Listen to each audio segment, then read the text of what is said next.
initiated a Zeitenwende with consequences for foreign and security policy, and also with the promise of a massive acceleration of the transition to renewable energy sources.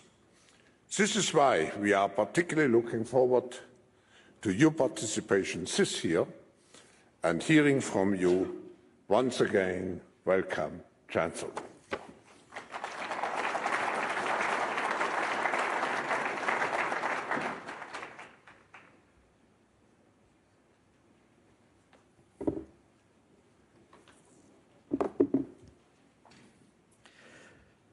Professor Schwab, dear Klaus, ladies and gentlemen, what a difference a year makes. When I spoke to you last year around this time, our discussions revolved around the global economy's path out of the pandemic. At the start of 2022, many people were expecting a boom, or at least a substantial boost for our economy's transition toward climate neutrality. Then came February 24. Since then, Russia has been waging an imperialist war of aggression here on our doorstep in Europe, with dreadful consequences that Ukrainians are bearing more than anyone. Just today, the Secretary of the Interior and 15 other victims were killed in a tragic helicopter crash. We are with their families. But the war is also having an impact on all of us. For a while, energy prices jumped to levels higher than we had ever seen before. Around the world, production costs and consumer prices exploded. Many people fear that coal and oil will make a lasting comeback all across the world. If that were to happen, the 1.5-degree target would become meaningless.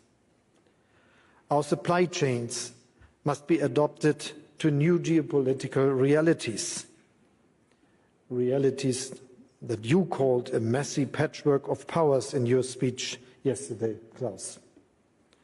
And over all of this hangs a sword of Damocles, the danger of a new fragmentation of the world, of deglobalization and decoupling.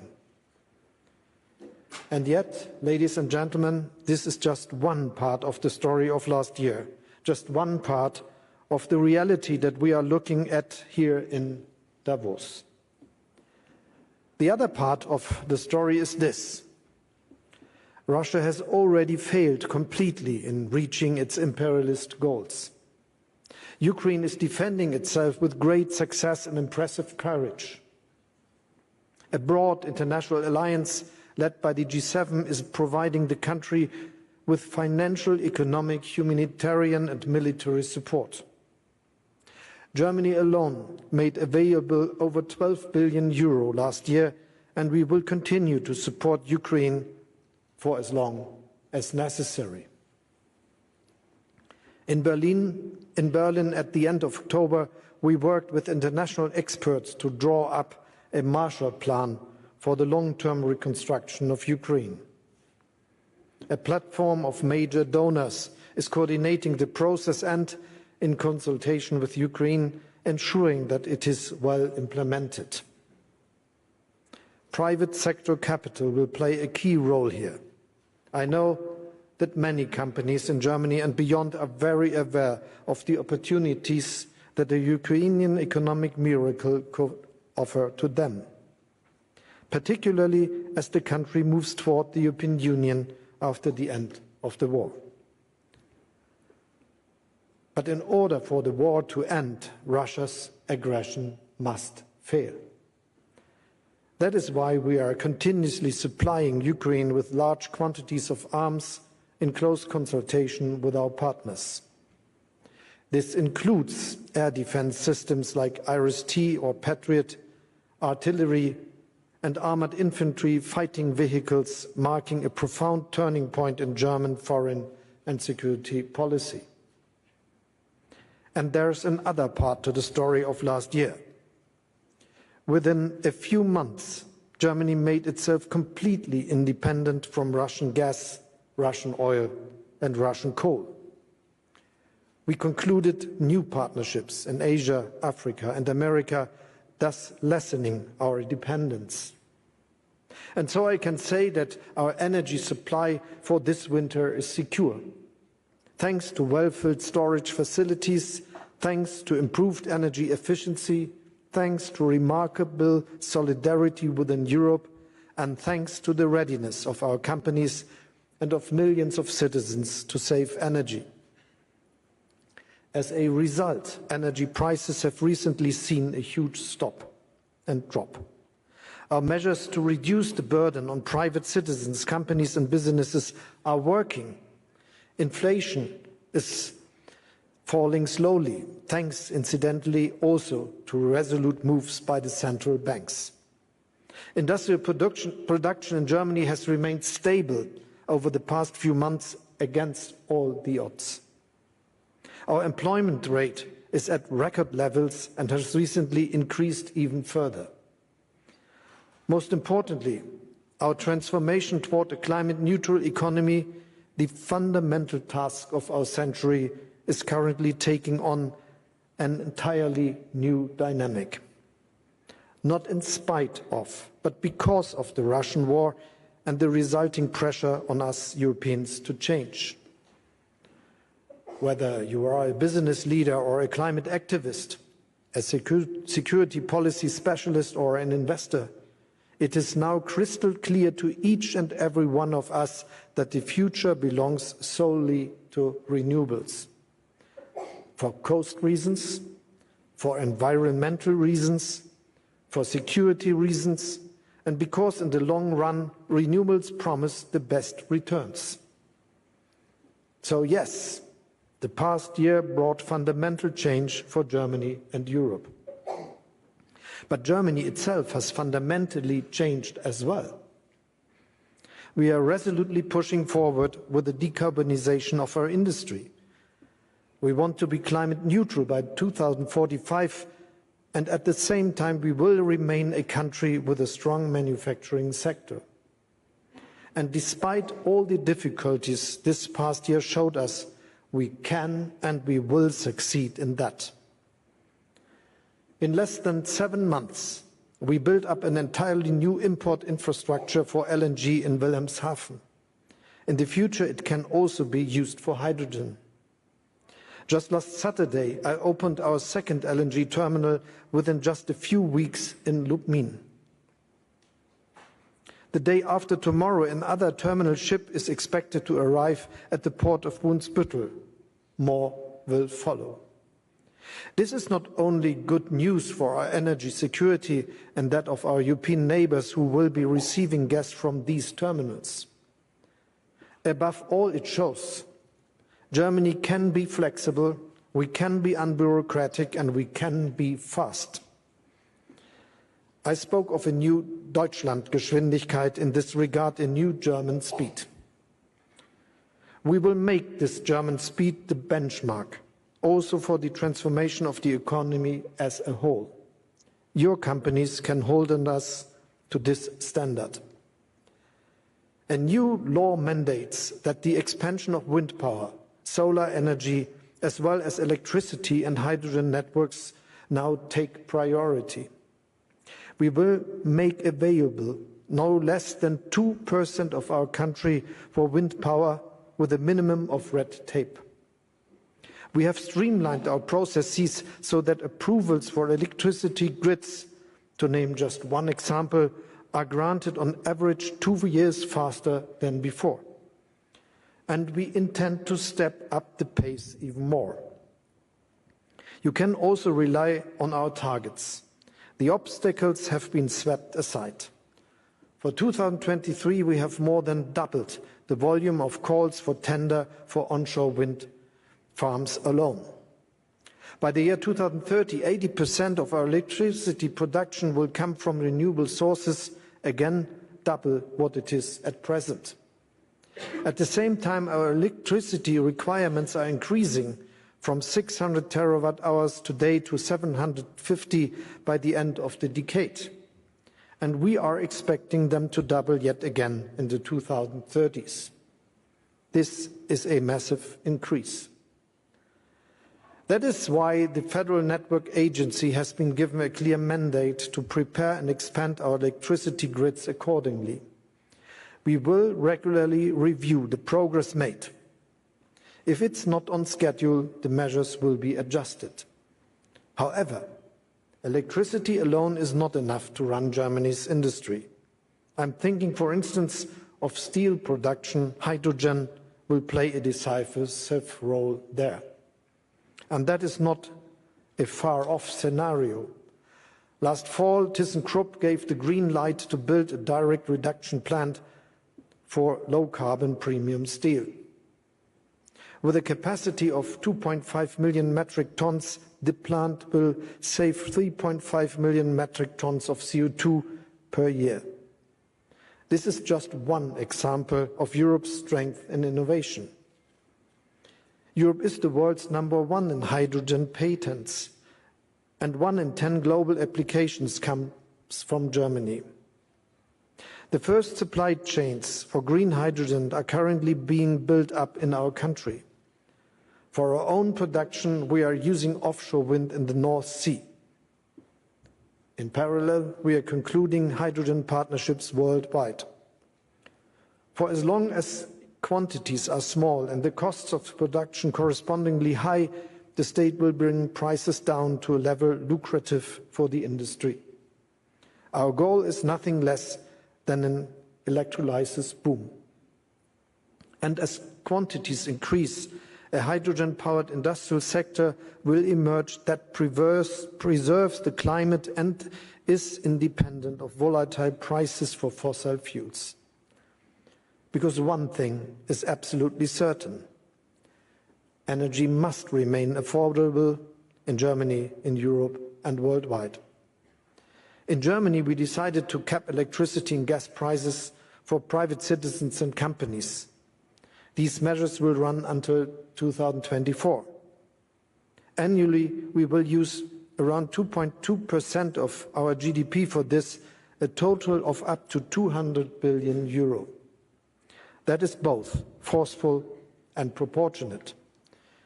It will give your companies the reliable energy prices and the planning certainty you need to invest in Germany's transformation. In the European Union, we have agreed on joint targets for gas filling and saving. We will purchase gas jointly more often and coordinate storage better. And we will use our market power to ensure that European prices do not decouple completely from the world market. Moreover, we are also aware of our global responsibility. Let me say this expressly to our friends and partners in Asia, Africa, Latin America, and the Caribbean. The fact that we Europeans purchase LNG on the world market must not lead to scarcity elsewhere. We will need alternatives for the roughly 120 billion cubic meters of gas from Russian pipelines missing from the world market. More renewables, of course, but also temporarily additional gas resources. Otherwise, there is a danger that without affordable gas, emerging economies in particular might switch back to coal. This would be even more harmful to the environment. Of course, we must avoid new lock-ins, new path dependencies at all costs by making new projects HO2 ready from the very outset and by expanding renewables in parallel. In the short term, this may lead to higher costs. However, in the long term, we all stand to save if the impact of climate change is less dramatic.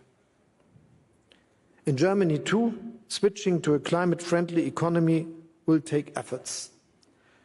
We are talking about investments around 400 billion euro for the expansion of renewables between now and 2030. Investments, by the way, which are already well underway. The most recent example is a contract worth billions for Siemens Energy to connect a new offshore wind park to the grid. And this is just one example illustrating why this turning point towards a climate-friendly industry is not the end of our industrial powerhouse, but a new start. After all, even before the energy crisis that Russia triggered, Germany's business model was not only based on the energy-intensive mass production of aluminium, cement or crude steel, but on highly specialized research and technology-intensive industrial products that are needed all around the world. All the more so, actually, when the world is now transitioning towards a climate-neutral future. Even before Russia's war of aggression, Germany's energy prices were not the lowest. And yet Germany was and remains competitive. This is because of thousands of small and medium-sized enterprises all across the country. Enterprises that are highly innovative and adaptable, which explains why they are so often global leaders. This is thanks to high public and private investment in research and development, which, for example, ensured that the first COVID-19 test and the first safe and effective COVID-19 vaccine were developed in Germany. Just in December, a team at the Helmholtz Center in Berlin set a new world record for the efficiency of solar cells. And now, just a few weeks later, our companies are already setting up pilot lines for the use of these tandem cells. That, ladies and gentlemen, is and remains the German business model, particularly now as we chart our path to a climate-neutral future. Where else is there such broad consensus between businesses, employees and politics that the path to climate neutrality is not just ecologically necessary, but also offers new opportunities in global competition? When it comes to basic and professional training for employees, for example, politics, business and trade unions in Germany are working hand in hand. And before the year is out, our country will finally benefit from modern immigration legislation. After all, if we want to remain competitive as a leading industrial nation, we need experienced practitioners, qualified engineers, tradesmen and mechanics. Those who want to roll up their sleeves are welcome in Germany. That is our message. For decades now, the forecasts have been predicting a shrinking German population. But it is up to us to decide whether this happens. So far, it certainly hasn't. Today, Germany has more inhabitants and employed persons than ever before. And this is precisely the trend we are going to continue. Ladies and gentlemen, a climate-neutral future is, needless to say, not something any single country can achieve on its own. That is why our dialogue and a forum like Davos are so crucial. What we are doing in Germany also serves the goal of making Europe the first climate-neutral continent by 2050. At the European level, we are going to lower our net greenhouse gas emissions by at least 55% by 2030 compared to 1990. This decision stands. Here, we are relying on the market, on competition and on innovation. The EU's emission trading system is a case in point. Even today, we are using it to cut permissible emission levels in a way that is predictable for all. At the same time, this system is serving as a catalyst for innovation. But to ensure the most ambitious are not disadvantaged, we prepare around the carbon border adjustment mechanism in Europe. At the same time, however, Europe remains open for international trade. I am doing my utmost to ensure that the free trade agreements we have successfully negotiated with Canada, Korea, Japan, New Zealand and Chile will soon be followed by new ones with Mercosur, India and Indonesia. And we are also open to discuss a tariff agreement for the industrial sector with the United States. Though these agreements, we are creating a level playing acting field, and we are preventing high-emission industries from heading off to countries with less ambitious climate targets. This is also the aim of the International Climate Club we launched during Germany's G7 presidency. A secretariat has recently been set up at the OECD and the International Energy Agency. So the club is now open to new ambitious members. In the United States, this ambition has a name: the Inflation Reduction Act. Some $370 billion have been earmarked for energy and climate change mitigation over the next 10 years. I very much welcome this investment.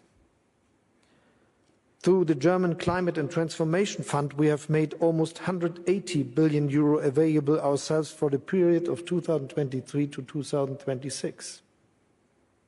But local content requirements for certain products must not result in discrimination against European businesses. Protectionism hinders competition and innovation and is detrimental to climate change mitigation. We, as EU members, are talking to our American friends about this. And at the same time, we are looking at what we ourselves can do to further improve investment conditions here in Europe. The CHIPS Act, for instance, has brought about a new start for chip manufacturing in Europe. Investors are starting new production plants for billions of euros. They can build on an existing semiconductor industry. This could become a model for other key technologies, particularly in the digital and climate sectors. And the funding is there for the taking. To date, only 20% of the more than 700 billion euro in the European Recovery Fund has been paid out. Its full impact will thus emerge over the coming years. To remain competitive, we will have to make European legislation on state aid more agile and flexible, just as European Commission President Ursula von der Leyen has proposed and reaffirmed here yesterday.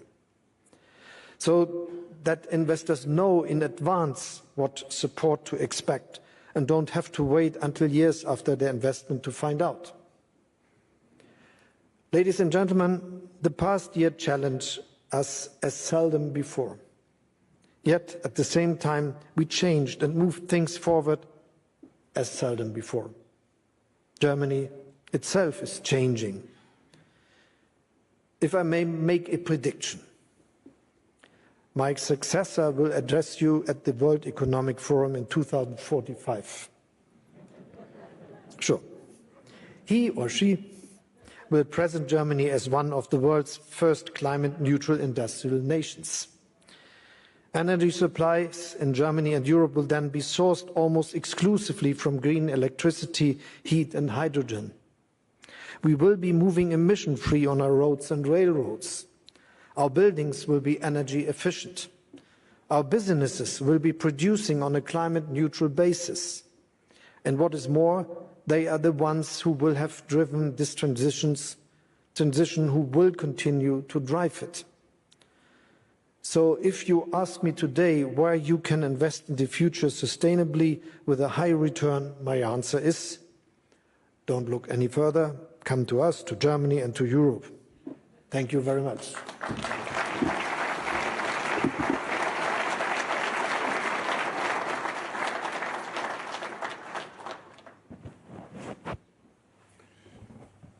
Thank you, Mr. Chancellor. We have some questions from the floor. We have a microphone. I just want to say I look forward to chair the session with your successor. I'm sure you will. Chancellor, maybe until it's set up, you mentioned the patchwork of powers. Maybe one of the first question would be, how is Germany positioning itself in this patchwork of powers? First, I think we will live in a multipolar world in 10, 20, 30 years. We already do, but this will be something we will understand much more in the years to come. And I'm sure that there will be not a bipolar world again with camps around two big nations or so. But the big task of all of us is that we make it feasible that this will be not a world with a lot of different strong powers, but also a world where cooperation is the reality, and this is why we have to work to make it multilateral, which I think is something about politics. And hopefully we started this year to make this happen. When I had the chance to preside G7, I invited democracies, Indonesia, India, South Africa, the head of the African Union, Senegal, the head of the speaker of the Latin American and Caribbean nations, Argentina, to the G7 meeting in Elmau in Germany. And this was intended to start on a dialogue on the same level, on understanding that they will be relevant and very important nations, and more to come to join them in the world, and that we cooperate. And the place of Germany in this world is supporting these processes, working very hard to make this good cooperation between nations from Asia, Africa, South of America, and West of Europe and North America and others working. But also understanding that this will only work if we do it as part of the European Union, that the strong and geopolitical sovereign European Union will be one of the important actors in this world. Thank you. Let's collect maybe 2 or 3 questions. Someone with the microphone?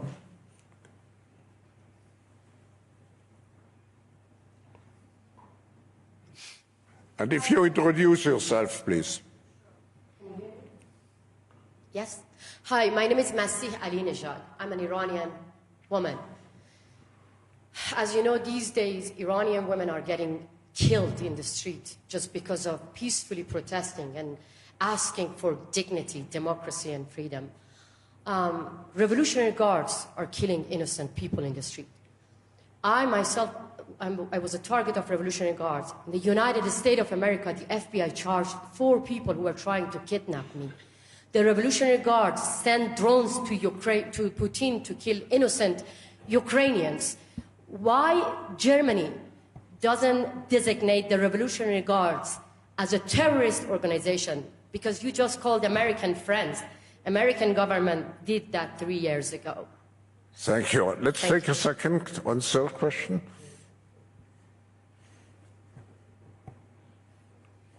Thank you very much. My name is Aya Khirfan. I'm the Global Shapers community representing Amman Hub in Jordan. Thank you so much. It's a very inspiring speech, actually, to hear about Germany's role in energy transition and energy efficiency. In Jordan, we have, energy is a low-hanging fruit. There's great potential. We have basically signed the National Determined Contributions, the NDCs. We have produced national energy action plans. Answer question, please. Yes. So we want to talk about the role of youth. What kind of skills do you think are needed for youth to have today so that they can be able to run and be leaders in the energy sector? Thank you. Chancellor, we take a third question maybe and send it.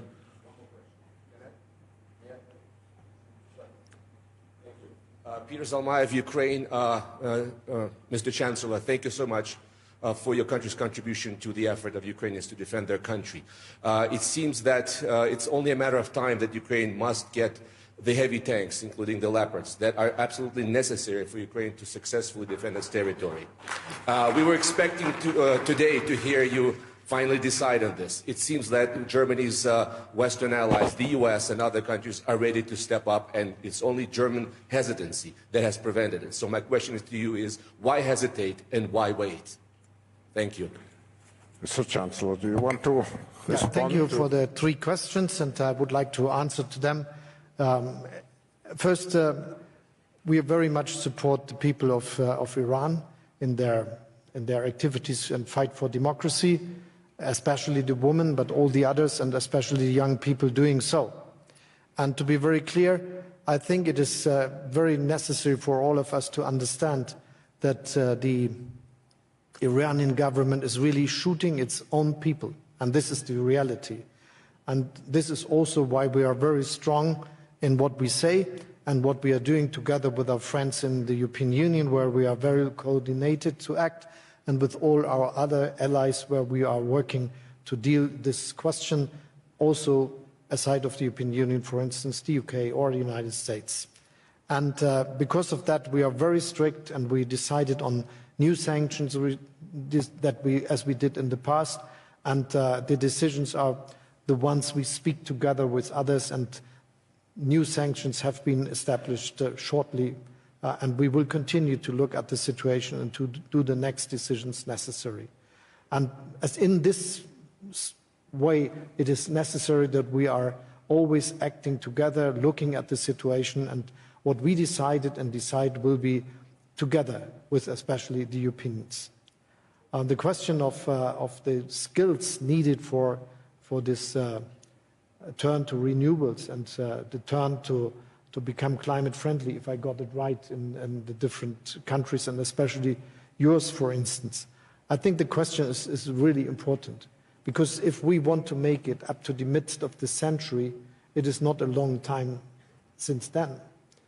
If we look at 2050, or in Germany to 2045, and we want to become climate neutral, we want to produce CO2 neutral, this means the biggest industrial modernization and process we ever had since possibly nearly the beginning of the industrialization 200 years ago.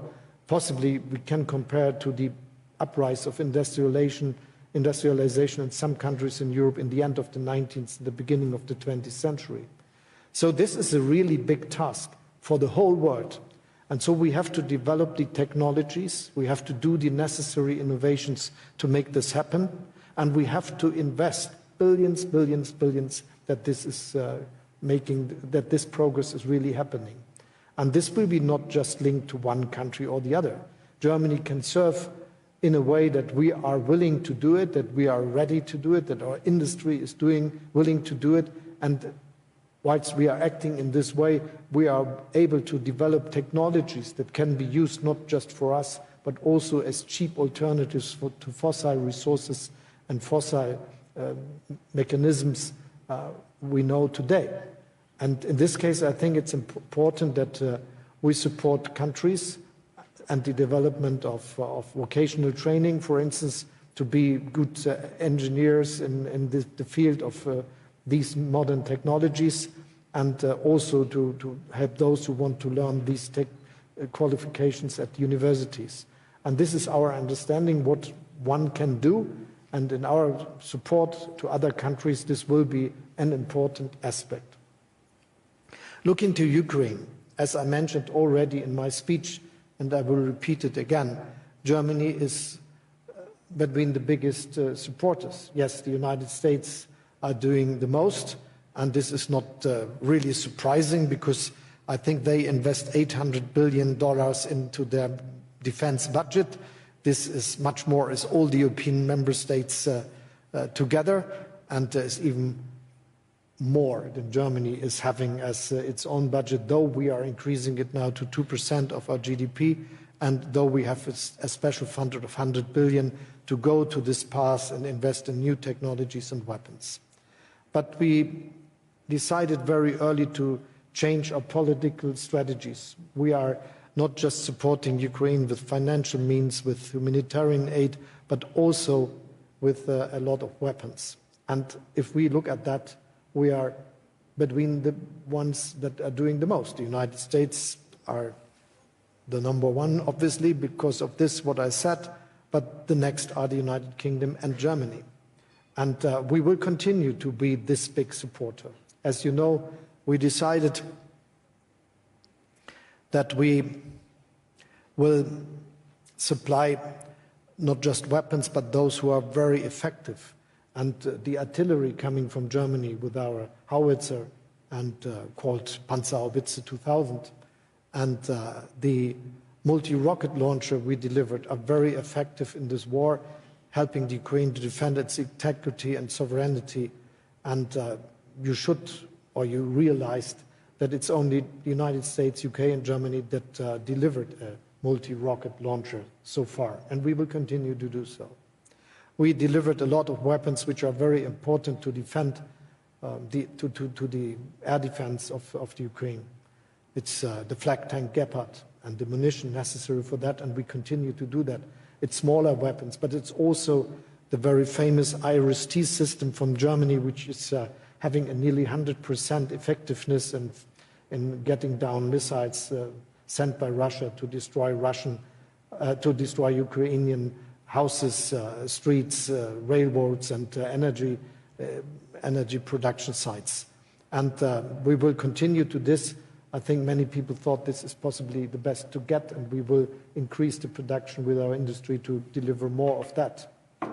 And most recently, we decided together with the United States, and we're very much aligned with our French friends, that we will deliver similar weapons, which, as I already mentioned, the Bradley from the United States and the Marder from Germany.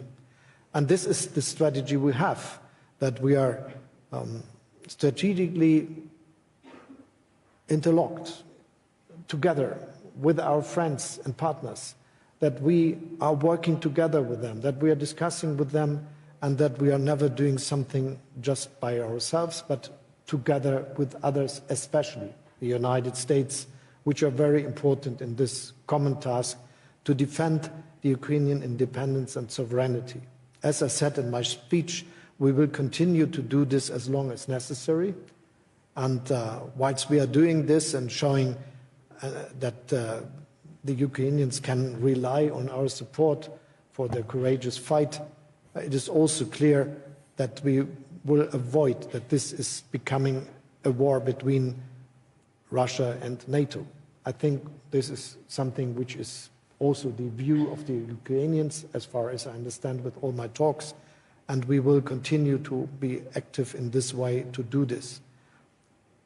My willingness, the willingness of Germany, the willingness of the European Union and all the supporters of the Ukrainian nation is that they will be able to become an independent, free, democratic nations which will go the way to the European Union and will join it. And this is what we do. Thank you, Mr. Chancellor. This concludes our session.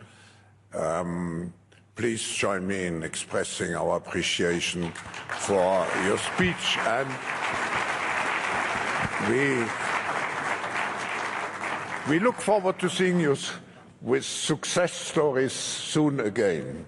And you will meet someone in 2045. I hope to see you also in 2045.